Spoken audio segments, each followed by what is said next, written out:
i7 ગુજરાતનો અવાજ। નમસ્કાર દર્શક મિત્રો, i7 ન્યૂઝ ગુજરાતીની સાથે હું છું આપની સાથે પાયલ બામભણિયા। તો જોઈએ આજના મહત્વના સમાચાર।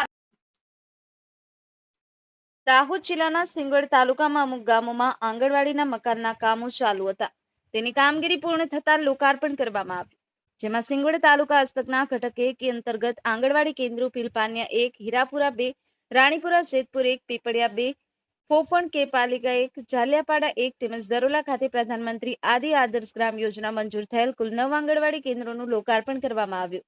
આ લોકાર્પણ કાર્યક્રમ સંકલિત બાળ વિકાસ યોજના અધિકારી ચૌહાણ ભગવતીબેન, આંકડા મદદનીશ ભુરિયા રાકેશભાઈ, બ્લોક ન્યુટ્રિશન મેનેજર શીતલબેન ડોડિયા તેમજ બ્લોક સુપરવાઇઝર નૈનાબેન શારદાબેનના માર્ગદર્શન હેઠળ યોજાયો હતો।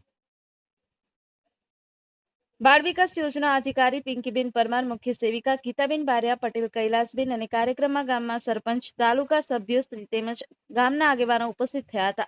બાળકોના પોષણ અને વિકાસ માટે વધુ સારો માહોલ બનશે તેવી આશા વ્યક્ત કરવામાં આવી હતી। નવા આંગણવાડી કેન્દ્રોના લોકાર્પણથી ગામના વાલીઓ તથા આગેવાનોમાં આનંદની લાગણી પ્રસરી ગઈ હતી અને બાળકોના પોષણ અને વિકાસ વધુ સારો માહોલ ઉપલબ્ધ બનશે તેવી આશા વ્યક્ત કરવામાં આવી હતી। નિલેશ વસૈયા સાથે cameraman Kalpeshbhai નિસરતા, i7 news Gujarati, Dahod.